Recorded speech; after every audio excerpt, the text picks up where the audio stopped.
आप सभी मेरे साथ झारखंड राज्य का करंट अफेयर्स बहुत ही समग्रता से पढ़ेंगे और भरोसा कीजिए कि मैं जो टॉपिक पढ़ाऊंगा वो परीक्षा में 100% पूछे जाने की संभावना होगी।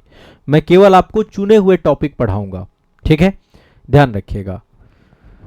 वर्ष 2024 में भगवान बिरसा मुंडा जी की 150वीं जयंती थी। आप सभी जानते हैं वर्ष 2021 से सरकार के द्वारा बिरसा मुंडा जी की जयंती को जनजातीय गौरव दिवस के रूप में मनाने का निर्णय लिया गया। तो 15 नवंबर को, एक तो ये याद रखिएगा, ठीक है, बहुत इंपॉर्टेंट है। वैसे बिरसा मुंडा जी के ऊपर मैं एक डिटेल सेशन जल्द ही लेकर के आऊंगा। 15 नवंबर भगवान बिरसा मुंडा जी की क्या है, जयंती होती है 15 नवंबर को। तो जनजातीय गौरव दिवस सन 2021 से ये इनिशिएटिव लिया गया। आजादी के अमृत महोत्सव में ही प्रधानमंत्री जी के द्वारा जो है, केंद्र सरकार के द्वारा जनजातीय गौरव दिवस के तौर पे इसको मनाया गया। तो 2024 में 150वीं जयंती थी और पूरे वर्ष भर इसके लिए समारोहों को लेकर के सरकार के द्वारा इनिशिएटिव लिया गया, ठीक है। तो एक तो सबसे पहले ये समझ लीजिए 15 नवंबर जनजातीय गौरव दिवस। अब देखिए एक चीज समझिए, क्यों सरकार के द्वारा जनजातीय गौरव दिवस को मनाया गया। सबसे पहली चीज, सांस्कृतिक विरासतों का संरक्षण करना, राष्ट्रीय गौरव को बढ़ाना और जो जनजातियों के द्वारा देश के स्वतंत्रता संग्राम में वीरतापूर्ण कार्य किए गए हैं उनके मूल्यों को बढ़ावा देना, सब तक पहुंचाना, आदिवासियों के प्रयासों को मान्यता प्रदान करना, और इसके लिए प्रतिवर्ष जो है ये जनजातीय गौरव दिवस इस दिशा में काम करेगा। देखिए हमारे देश में जनजातियों के द्वारा जो योगदान किया गया है, जितना योगदान किया गया है, बहुत सारे आंदोलन हुए हैं देश की आजादी में। आप सभी को पता होगा औपनिवेशिक काल में कई सारे आंदोलन, मुंडा विद्रोह के बारे में आप सबको पता है। 1899 से 1900 के बीच में भगवान बिरसा मुंडा जी के द्वारा ब्रिटिश नियंत्रण को उखाड़ फेंकने के लिए, बाहरी लोगों को बाहर निकालने के लिए, एक स्वतंत्र मुंडा राज्य की स्थापना करने के लिए मुंडाओं ने गुरिल्ला रणनीति पद्धति के माध्यम से औपनिवेशिक अधिकारियों को, औपनिवेशिक साहूकारों को, औपनिवेशिक मिशनरियों को, इन सबको भगाने के लिए एक व्यापक आंदोलन चलाया, ठीक है। और बिरसा मुंडा जी ने एक जो है, इस पे हम डिटेल में डिस्कशन करेंगे। तो कई सारे आंदोलन हुए आपके बिहार में, झारखंड में, ठीक है, कई सारे आंदोलन हुए। जनजाति विद्रोह बहुत सारे हुए हैं भारत में। मुंडा विद्रोह हो गया, संथाल विद्रोह हो गया, ढाल विद्रोह आपका हो गया पश्चिम बंगाल वाले क्षेत्र में, ताना भगत आंदोलन आपका उरांव जनजाति के अंतर्गत आपका हुआ था। इसके अलावा भी अन्य बहुत सारे आंदोलन हुए।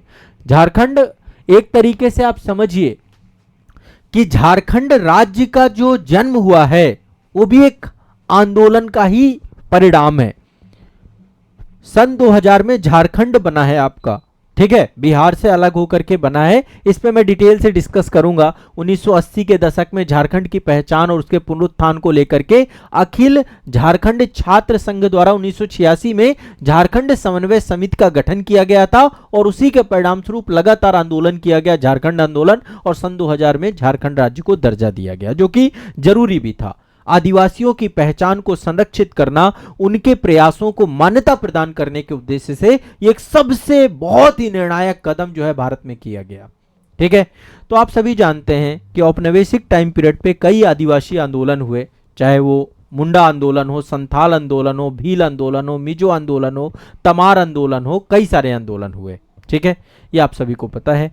भगवान बिरसा मुंडा जी के बारे में आप सभी जानते हैं कि भारतीय स्वतंत्रता संग्राम सेनानी थे, लोक नायक थे, धार्मिक नेता के तौर पे थे, और जिस तरीके से 19वीं सदी में अंग्रेजों के द्वारा आदिवासियों को जो है जिस तरीके से प्रताड़ित किया जा रहा था, उस समय उन्होंने आधुनिक झारखंड और बिहार के आदिवासी क्षेत्र में भारतीय आदिवासी धार्मिक आंदोलन का नेतृत्व किया था, ठीक है। उनके द्वारा जमींदारी प्रथा का जो शोषण चल रहा था, भूस्वामियों द्वारा जो आदिवासी थे उनको मजदूर और शोषक बना दिया गया था, उन सब को लेकर के बिरसा मुंडा जी के द्वारा जिस तरीके से कार्य किया गया, उन्होंने एक धर्म भी बनाया था बाद में, इस पे मैं डिटेल में एक सेशन लेकर के आऊंगा।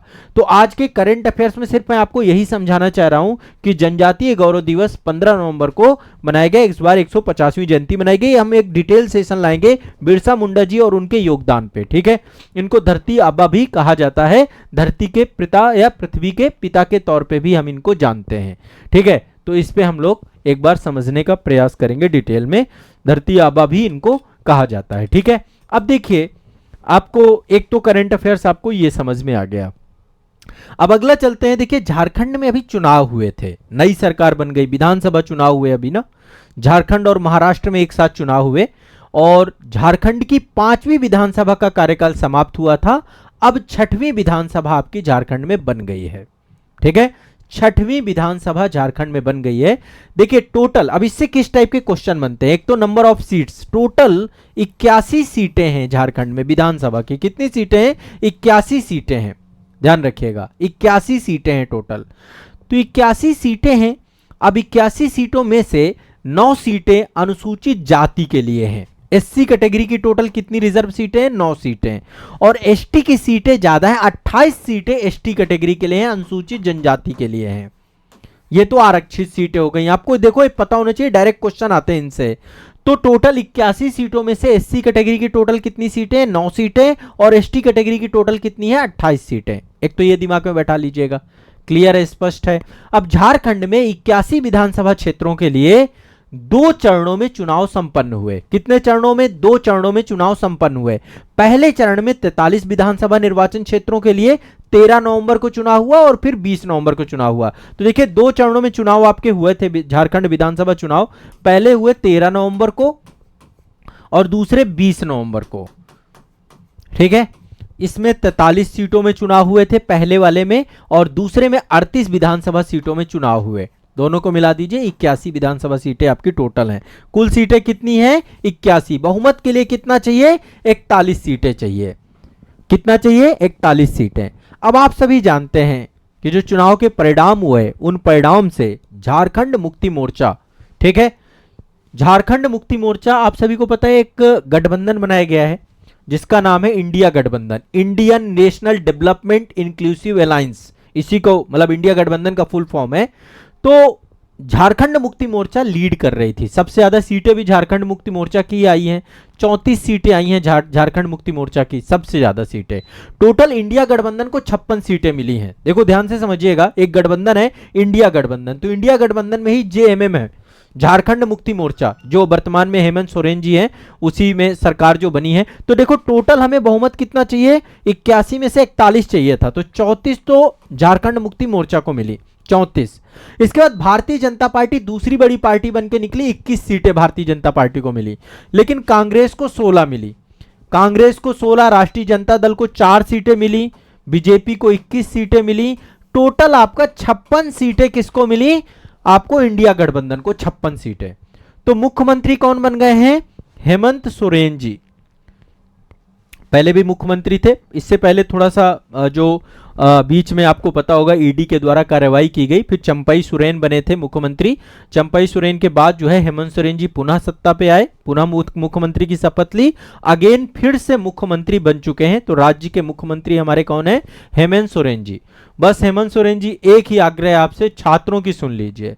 छात्र बहुत दुखी हैं झारखंड में, एक एक परीक्षा में इतना समय लग रहा है, बस इस समस्या का समाधान कर दीजिए, बहुत बड़ा कार्य हो जाएगा। झारखंड के युवाओं का भविष्य अंधकारमय हो चुका है, उस अंधकार को दूर करने का प्रयास आप ही पे अब पूरा का पूरा जो है दारोमदार आपके ऊपर है। तो अब आप जो है, चूंकि मुखिया हैं हमारे राज्य के झारखंड के, तो आप जो है झारखंड के युवाओं का, झारखंड के छात्रों के भविष्य को सजाइए, ठीक है। आप स्वयं युवा हैं तो आप समझ सकते हैं छात्रों के पीड़ाओं को। तो झारखंड में जो है मुख्यमंत्री नए बन चुके हैं। एक करंट अफेयर्स आप सभी को ये दिमाग में बैठा के चलना है, क्लियर है। झारखंड चुनाव हो गए आपके। अब अगले करंट अफेयर्स पे आते हैं। देखो मैं बहुत अच्छे से आपको बेसिक टू एडवांस, ठीक है, चीजें मैं बहुत सामान्य तरीके से आपको बताऊंगा। अब धीरे धीरे करंट अफेयर्स की संख्या भी हम बढ़ाएंगे। तो ये हो गया। अब एक चीज और मैं आपको यहाँ पे डिस्कस करना चाहता हूं। जब झारखंड में चुनाव थे ना, लगातार जितनी भी राजनीतिक पार्टियां थीं वो एक बात को लगातार जिक्र कर रही थी, हम यूनिफॉर्म सिविल कोड लाएंगे, यूनिफॉर्म सिविल कोड लाएंगे। अब यूसीसी की बात बहुत चल रही है ना। झारखंड में सभी राजनीतिक दलों के द्वारा समान नागरिक संहिता को लागू करने की योजना की घोषणा लगातार चल रही थी, लेकिन सब यही कह रहे थे कि हम आदिवासी समुदायों को इस प्रावधान से बाहर रखेंगे, उनके अधिकारों की सुरक्षा को रक्षा करेंगे। और झारखंड के सामाजिक राजनीतिक परिदृश्य में आदिवासियों की सबसे बड़ी भूमिका है। उन्हीं के संघर्ष से, उन्हीं का जो ऐतिहासिक आंदोलन रहे हैं, उसी के कारण से झारखंड का क्षेत्र हमेशा सबल बना रहा। तो आप सभी पता है कि झारखंड जो है आपका छोटा नागपुर का पठारी क्षेत्र है ना, और उसमें पहले बंगाल प्रेसिडेंसी के अंतर्गत आता था। 1765 में बक्सर का युद्ध हुआ और बक्सर के युद्ध के बाद बंगाल, बिहार और उड़ीसा की दीवानी अंग्रेजों को प्राप्त हो गई। ठीक है, इसके बाद जो है आपको पता है कि जनजातीय क्षेत्रों में अंग्रेजों ने प्रवेश किया, जनजातियों के कल्चर, संस्कृति, उनके धर्म सभी को छेड़ने का प्रयास किया, और फिर इसके बाद लगातार आंदोलन पे आंदोलन हुए। मुंडा जनजाति, उराव जनजाति, संथाल जनजाति, हो जनजाति, भीरहोर जनजाति, सभी जनजातियों के द्वारा, जो यहाँ की अधिकांश निवास करने वाली जनजातियां हैं, मुंडा, संथाल, उराव, हो, बिरहोर, इसी सभी जनजातियों के द्वारा यहाँ पे क्या किए गए, आंदोलन किए गए। ठीक है, तो औपनिवेशिक नीतियां और जनजातीय विद्रोह वगैरह यहाँ पे बड़े स्तर पे देखने को मिलते हैं। अब मैं यहाँ पे ये बताऊंगा नहीं, बस मैं आपको रफली बता रहा हूँ कि चुनाव के टाइम पे यूसीसी की बात ज़्यादा चल रही थी, बट यूसीसी लागू नहीं होगा कभी भी, ये बात तय है। तो देखिए, अभी मैंने करंट अफेयर्स का शुभारंभ किया है। मैं चाहता हूँ कि एक बार आप लोग अपनी प्रतिक्रिया दें, आप लोग बताएं कि आपको करंट अफेयर्स की क्लासेस मैं आप लोगों को फ्रिक्वेंटली कराऊंगा, बिल्कुल भी टेंशन नहीं लेना है। अब मैं आपके साथ जुड़ गया हूँ, झारखंड के छात्रों के साथ। पढ़ाई नहीं रुकेगी आपकी, ये बात तय है। करंट अफेयर्स नहीं रुकेगा आपका। करंट अफेयर्स आपके दिमाग में बैठा दूंगा, जीएस आपके दिमाग में बैठा दूंगा मैं। जीएस, करंट अफेयर्स इतने, और झारखंड राज्य विशेष, वो भी आपके दिमाग में। मेरा एक मास्टर वीडियो पड़ा हुआ है, एक बार उसे जरूर देखिएगा झारखंड राज्य को लेकर के। अभी मैं आगे चल के उसका दूसरा पार्ट भी लाऊंगा, अपडेट भी करूंगा। बहुत सारे बच्चे डिमांड कर रहे थे, तो आप लोग इस सेशन के बारे में फीडबैक जरूर दीजिएगा। हम अब लगातार सेशन कंटिन्यूअस चलाएंगे। हमने 2-3 चीजें देखो डिस्कस की यहाँ पे। पहला तो ये यूसीसी का जो मामला था, बाकी झारखंड असेंबली इलेक्शन, मुख्यमंत्री नए बन गए आपके हेमंत सोरेन जी, इनके बारे में भी डिस्कशन हुआ। और एक जो महत्वपूर्ण है, जनजातीय गौरव दिवस और बिरसा मुंडा जी के बारे में डिस्कशन हमारे यहाँ पे हुआ है। ठीक है, तो ये एक बहुत ही महत्वपूर्ण सेशन आज का था, और एक नया शुरुआत, नया शुभारंभ भी आप देख सकते हैं। ठीक है, चलिए।